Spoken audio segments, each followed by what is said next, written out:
Salam sejahtera di dalam kasih Tuhan Yesus Kristus. Selamat pagi Bapak Ibu Saudara sekalian. Sebentar kita akan kembali merenungkan firman Tuhan. Sebelumnya mari kita berdoa. Bapa di surga, kami bersyukur kepadamu buat rahmat-Mu yang baru pada pagi hari ini yang Kau berikan kepada kami. Sebelum kami melakukan gerak hidup kami pada hari ini, kami mau merenungkan firman-Mu. Biarlah Roh Kudus-Mu menuntun kami, menerangi kami, bahkan kami bisa melakukannya. Terima kasih Bapa. Di dalam nama Tuhan Yesus Kristus kami berdoa dan mengucap syukur. Haleluya. Amin. Puji Tuhan, selamat pagi Bapak Ibu Saudara sekalian. Pada hari ini kita akan merenungkan firman Tuhan dengan tema mengapa kita harus dibaptis? Saudaraku, sebelumnya mari kita baca di dalam Matius 28 ayat yang ke-19. Matius 28 ayat yang ke-19 saya bacakan untuk saudaraku. Karena itu pergilah, jadikanlah semua bangsa muridku dan baptislah mereka dalam nama Bapa dan Anak dan Roh Kudus. Saudara, ini adalah perintah Allah yang kita kenal sebagai amanat agung. Tuhan Yesus menyuruh murid-muridnya untuk menjadikan semua bangsa muridnya. Dan juga menyuruh para muridnya untuk membaptis orang dalam baptisan air. Saudara, pembaptisan ini bukan sekedar acara seremonial ataupun upacara peresmian untuk seseorang menjadi Kristen, peresmian sebagai anggota gereja tertentu. Sesungguhnya baptisan air ini harus dipahami sebagai suatu pernyataan iman yang tidak dapat dipisahkan dari langkah awal, yaitu pertobatan. Di dalam ayat-ayat yang sudah kita baca tadi, saudara, tentang amanat agung tadi, baptisan air itu juga adalah sebuah perintah dari Tuhan Yesus, yang tujuannya antara lain, yang pertama, saudara, tujuan dari baptisan air ini. Yang pertama itu sebagai pernyataan iman kepada Tuhan Yesus. Percaya kepada Tuhan Yesus. Tuhan Yesus berkata di dalam Markus 16 ayat yang ke-16.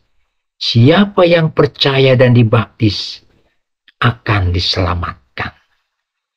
Baiknya saya baca untuk saudara. Markus 16 ayat 16. Siapa yang percaya dan dibaptis akan diselamatkan. Tetapi siapa yang tidak percaya akan dihukum. Saudara, baptisan juga yang kedua, tujuannya adalah sebagai pernyataan pertobatan. Ya, pertobatan yang diwujudkan sebagai kepatuhan dalam melakukan segala kehendak. Bukankah Tuhan Yesus sendiri pun meminta kepada Bapak Yohanes Pembaptis untuk dirinya dibaptis? Matius 3 ayat 15 mengatakan seperti itu. Hanya untuk menunjukkan bahwa baptisan air itu adalah tanda untuk menggenapi kehendak Allah. Itu yang kedua, saudara. Dan tujuan Allah mengenai baptisan air itu, yang ketiga, itu sebagai pernyataan untuk menanggalkan kehidupan lama. Menanggalkan kehidupan lama yang berdosa itu tidak dapat dilakukan dengan sunat lahiriah, namun dengan sunat Kristus, yaitu bersama dengan Dia, bersama dengan Yesus, kita dikuburkan di dalam baptisan air itu. Kolose 2 ayat yang ke-11 sampai 12 mengatakan seperti itu. Baiknya saya baca, saudara, ini cukup panjang. Kolose 2 ayat 11 dan 12. Dalam Dia kamu telah disunat, bukan dengan sunat yang dilakukan oleh manusia, tetapi dengan sunat Kristus yang terdiri dari penanggalan akan tubuh yang berdosa.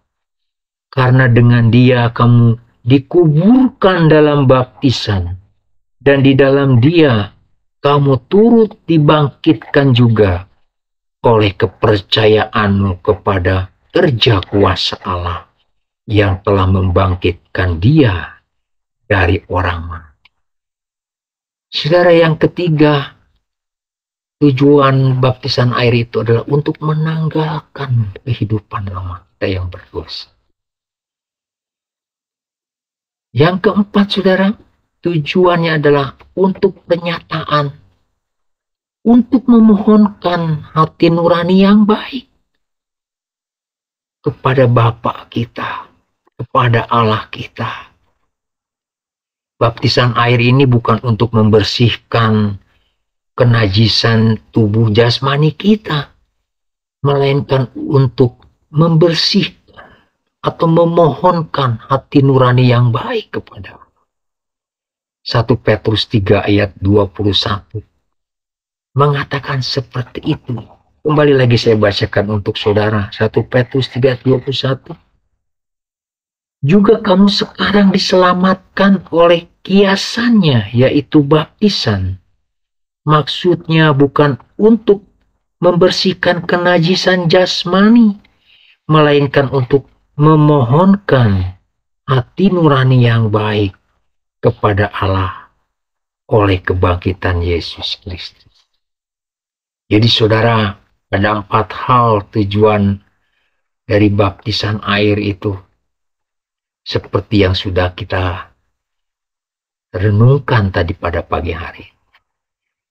Saudara, dalam baptisan air ini ada sesuatu yang harus kita renungkan. Menurut saudara, apakah orang yang sudah meninggal, orang yang meninggal dan tidak sempat dibaptis di dalam air, namun sudah menerima Yesus sebagai Tuhan, apakah ia akan diselamatkan? Iya atau tidak? Di dalam Lukas 23 ayat 39 sampai 43. Di situ ada sebuah kisah di mana Tuhan Yesus disalib dengan 2 orang penjahat di kiri kanan. Dan ada salah satu penjahat yang disalibkan bersama dengan Yesus. Dan dia bertobat. Dan Tuhan Yesus menjanjikan kepadanya keselamatan. Menjanjikan Firdaus bagi orang tersebut. Menurut saudara, apakah penjahat yang sudah diselamatkan ini memiliki kesempatan untuk dibaptis? Tidak, bukan? Jadi saudaraku, selagi ada kesempatan, marilah untuk kita menjadikan Yesus sebagai Tuhan kita. Kita menjadi muridnya. Kita percaya Yesus sebagai Tuhan. Dan baptislah dalam nama Bapa, Anak, dan Roh Kudus. Maka kita akan diselamatkan. Puji Tuhan, saudaraku. Mari kita berdoa. Bapa di surga, kami mengucap syukur buat firman-Mu yang sudah kami renungkan.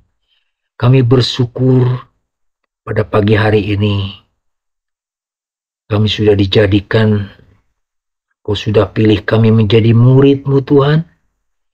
Kami boleh percaya Engkau Tuhan dan Juru Selamat kami. Dan kami sudah menyerahkan diri kami untuk dibaptis. Untuk kami mendapatkan keselamatan. Tuhan tolong, jika di antara saudara-saudara kami pun yang belum dibaptis, biarlah mereka menyerahkan diri untuk dibaptis. Di dalam nama Bapa, Anak, dan Roh Kudus. Sehingga kami semua boleh diselamatkan. Terima kasih Tuhan. Buat firman-Mu ini, biar Roh Kudus menerangi kami, menolong kami. Untuk kami bisa melakukannya. Di dalam nama Tuhan Yesus Kristus, kami berdoa dan mengucap syukur. Haleluya. Puji Tuhan, Tuhan Yesus memberkati saudara sekalian. Selamat beraktivitas.